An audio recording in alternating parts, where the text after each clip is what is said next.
Роздивляючи мапу, ми вирішили вирушити на захід, а саме на північні півострови. Їх лінія берегу на мапі виглядала неймовірно, і саме це нас привабило.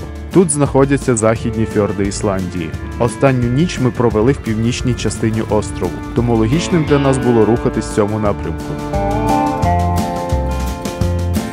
Дорога частково проходить по береговій лінії і, звісно, це додає кілометрів у нашій подорожі. Але також ще більше вражень від побаченого.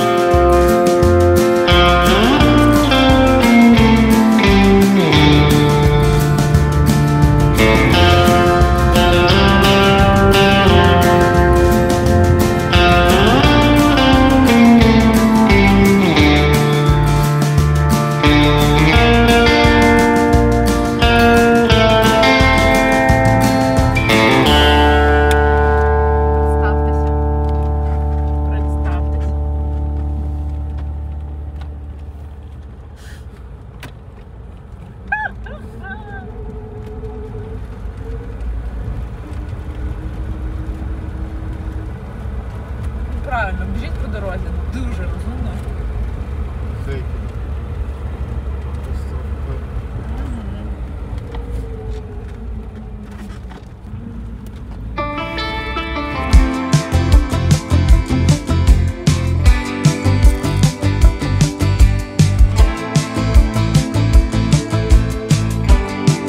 Сижу в офісі, а тут у мене за вікном хмарочосу хтось вікна миє. Але стараюсь. Нас задовбали мухи, бо ви дивитесь на мухи.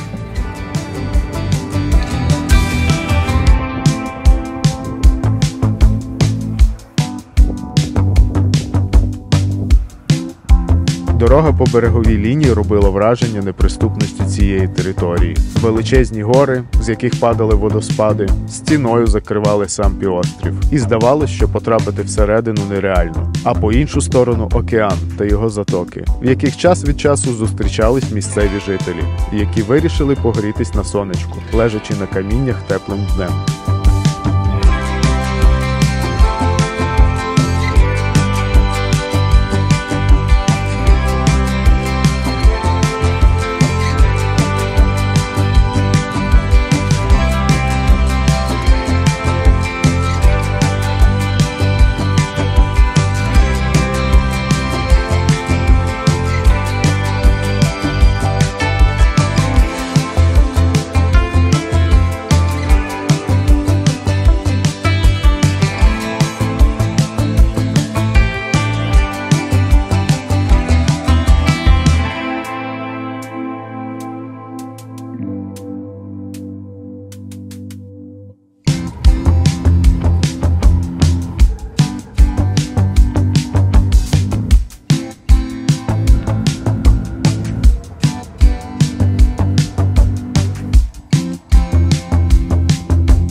Наш маршрут проходив скрізь відносно новий тунель, який відкрито в 1996 році, і довжина його становить близько 9 кілометрів. Всередині тунелю є перехрестя, і це ще той челендж. Далі тунель став вузьким, залишилась одна полоса руху для обох напрямків, але в нашому напрямку були кишеньки для зупинки, щоб поступатися дорогою тим, хто рухався нам назустріч.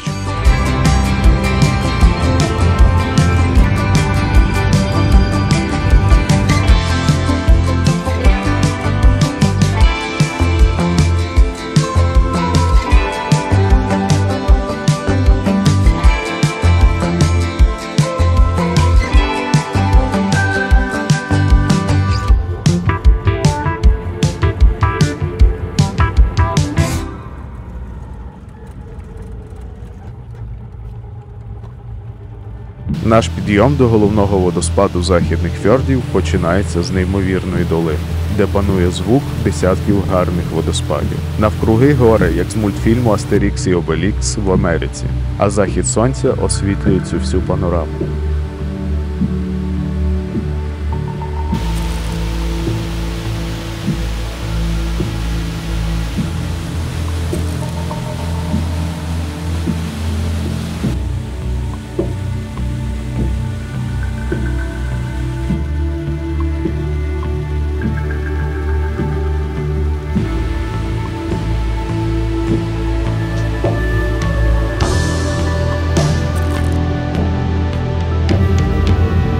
Н'Янді – найбільший водоспад на півострові. Він не падає стіною, а розливається по лавовим сходам, загальна висота яких становить біля 100 метрів, а самій лаві тут близько 13 мільйонів років. Водоспад дуже широкий, у верхній частині біля 30 метрів, а у нижній досягає 60.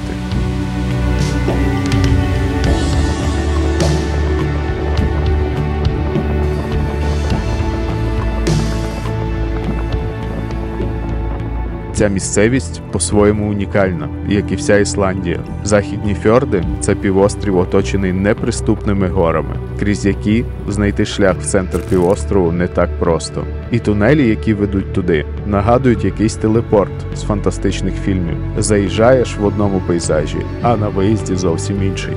Але навіть подорож дорогами берегової лінії – це щось неймовірне. І саме такою дорогою ми їдемо до самої західної точки Ісландії.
Ось ми приїхали на самий захід. Озирається. Океан. Там океан. Північний. То самий захід того острова.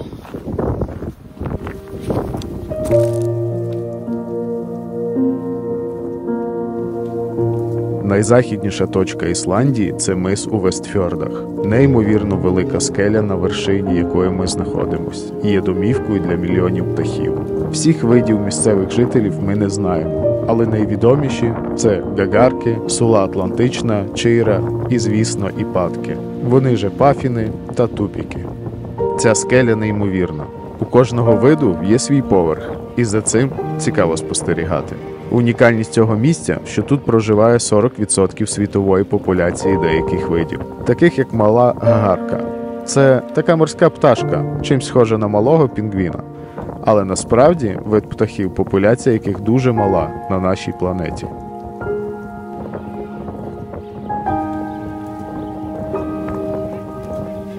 Це найбільша в Європі пташина скеля, довжиною 14 кілометрів і висотою до 440 метрів.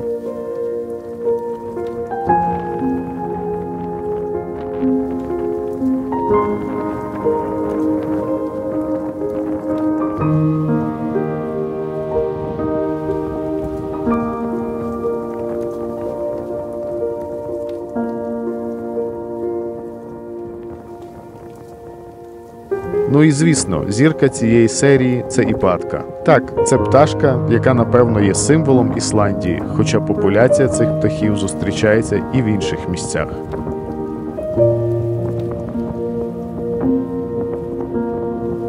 Птахи харчуються переважно рибою та іншими морськими продуктами. Іпатки – птахи довгожителі і живуть біля 30 років. Але, на жаль, є люди, які полюють дотепер на цих птахів заради м'яса і забави.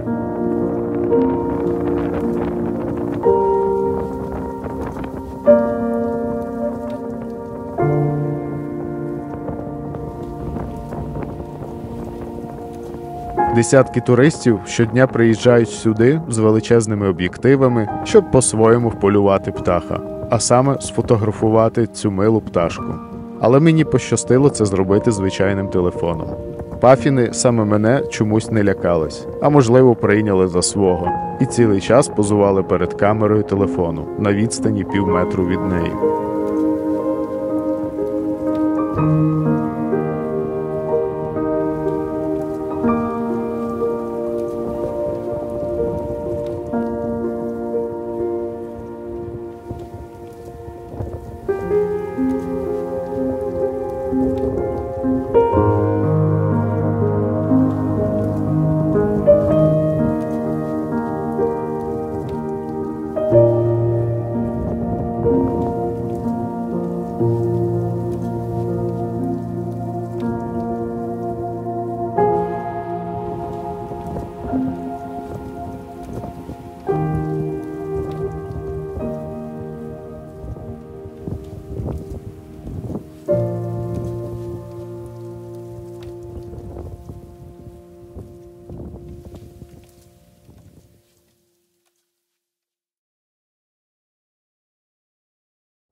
Після такої приємної зустрічі ми вирушили на інший півострів, льодовик якого ми побачили звідси, і нам стало цікаво відвідати його.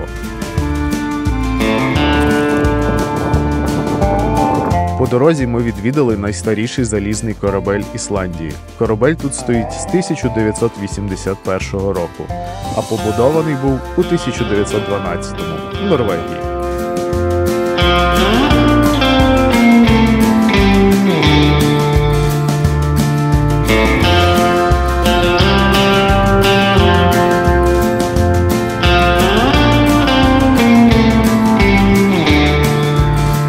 До речі, періодично нам пишуть, що не вистачає наших розмов на камеру. Відповім. По-перше, ми не дуже й розмовляємо взагалі, коли така краса навкруги. По-друге, ми знімаємо нашу подорож, а не їздимо в подорож заради відео. Ми не блогери, ми мандрівники з камерою в телефоні. І все. Але ми цінуємо, що ви дивитесь. І особливо, коли коментуєте. Це нас мотивує витрачати час на відео.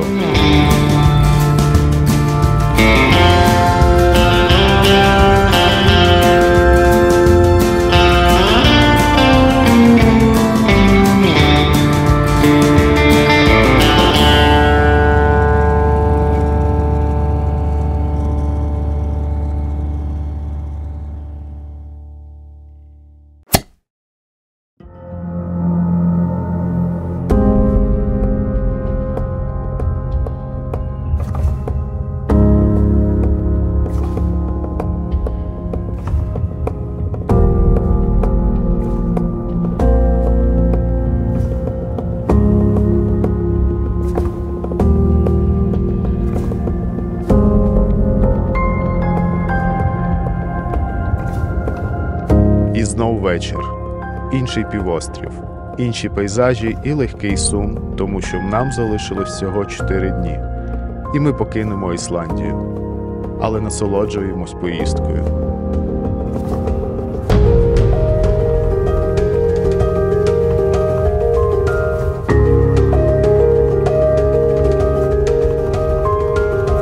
Частенько багато запитань. Чому Ніва? Чому не щось сучасне? Поясню коротко. Ми подорожуємо Нівою давно. Це авто в мене 18 років. Нове, з салону. І це член нашої родини. Це авто ніколи мене не підводило. І це авто я знаю до кожного гвинта. В нашому форматі ми їздимо далеко від цивілізації. І основне, чого нам хочеться, це повернутися своїм ходом додому. Звісно, є купа інших позашляховиків. Класних, надійних, більш просторих.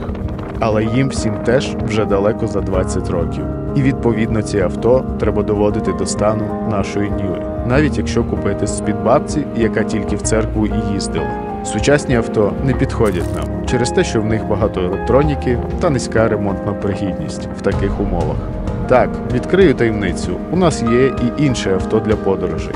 Це Nissan Patrol 90-го року. Але поки що ми не готові ним подорожувати. Хоча та машина саме з-під тієї бабці. Звісно, не потрібно бути такими, як ми, і копіювати наш формат. Таких, як ми, напевно, менше 1% на планеті. Можна сісти в літак, прилетіти в Рейк'явік, сходити в ресторан, поїсти морепродуктів, навіть приготовлених за місцевою кухнею, зробити селфі біля вікінгських кораблів, зарезервувати ночівлю у місцевому готелі і навіть відвідати спа з термальними водами. Потім взяти джип-тур по самим популярним місцям і поїхати туристичними маршрутами по типу Golden Ring. І тоді ви сміливо можете казати, що були в Ісландії? На мою думку, ні.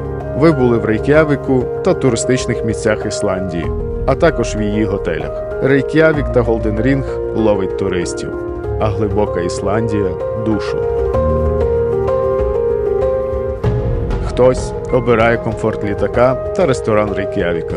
А хтось готовий плисти паромом 48 годин в одну сторону зі своїм авто, щоб потім звернути в безлюдну глиб.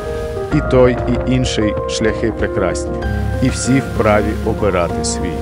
Але на нашу думку, Ісландія та північ загалом – це не про шум міста, ресторану чи наповнених людьми туристичних місць.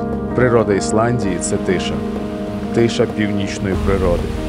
А в даному випадку ще й віддаленого північного острова. Саме за цим ми сюди їхали. Саме тому ми подорожуємо в такому форматі.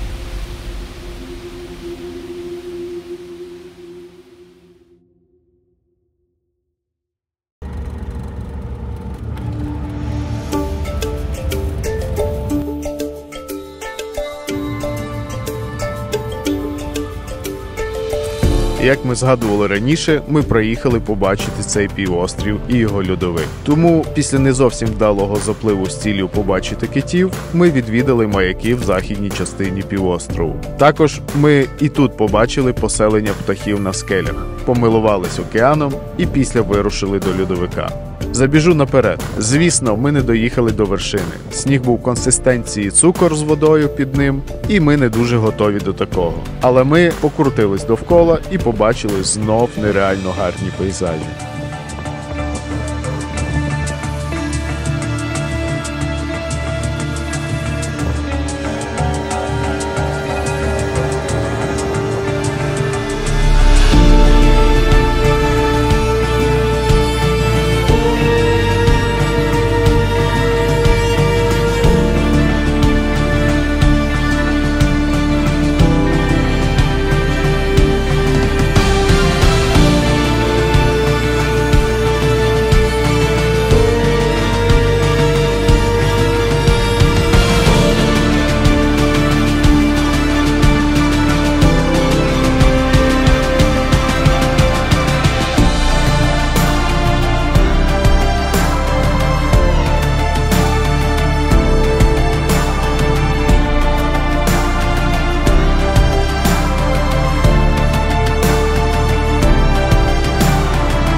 просто повсюду птахи. І дрон летить в машині. Дрон летить Так в машині. безпечніше. Так безпечніше. Ну, так. Дрон є. Навіть не йду.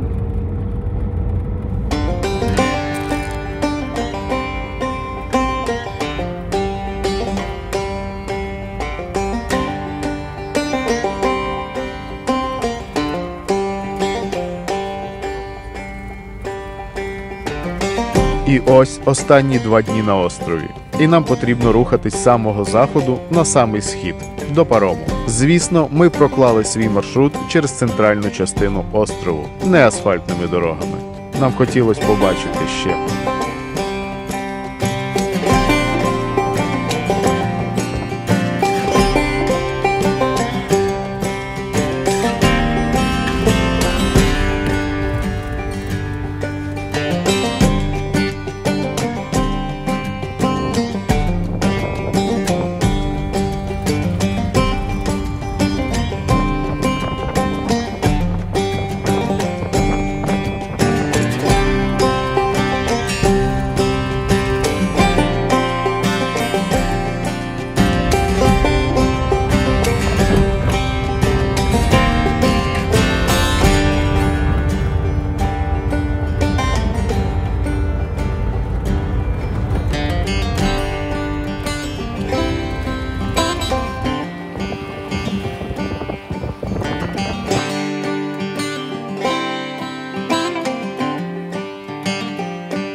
Останньою нашою зупинкою став приватний музей ретроавтомобілів. На вході нас зустрів власник, який першим ділом запитав, чи можна сфотографувати ваше авто, яким ви приїхали. Звісно, ми погодились. А далі ми потрапили в інший вимір. Експозиція наповнена безліччю авто з минулої епохи. Деякі експонати були в повній атмосфері того часу. Наприклад, вони знаходились в майстерні гаражі, і все, що довкола їх оточувало, переносило нас в епоху справжніх автомобілів.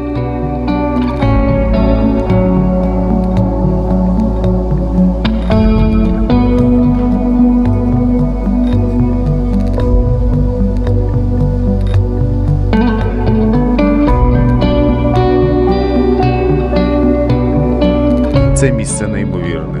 Стільки праці, зусиль та років життя вкладено в цю експозицію.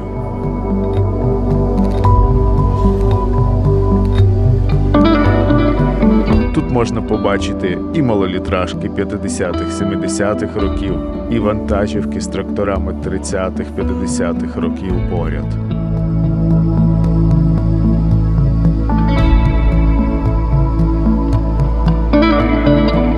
Тут відпочивають авто різних років і кольорів. Так, авто колись були гарні й кольорові. Машинки з різних епох, які, скоріш за все, розповідають один одному про своє життя, як старі дідусі в моєму дитинстві розповідали один одному на лавці у дворі за грою в доміно чи шахи.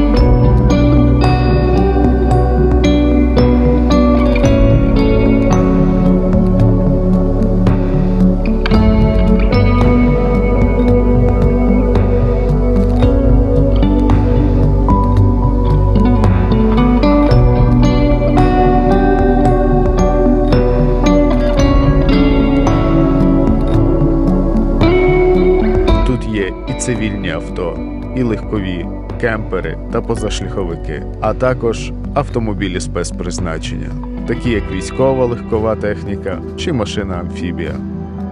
Колекція величезна. Європейські, радянські, американські та японські машини, які зібрались всі під одним дахом. Це якийсь автомобільний Вавилон.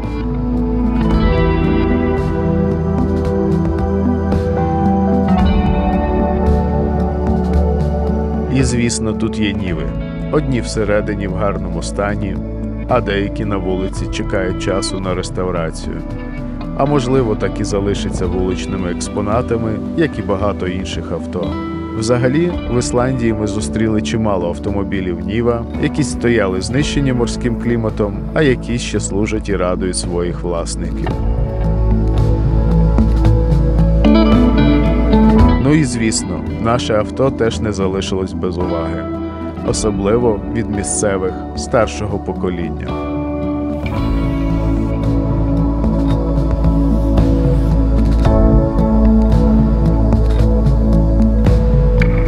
Ісландія. Ми в захваті. Дякуємо.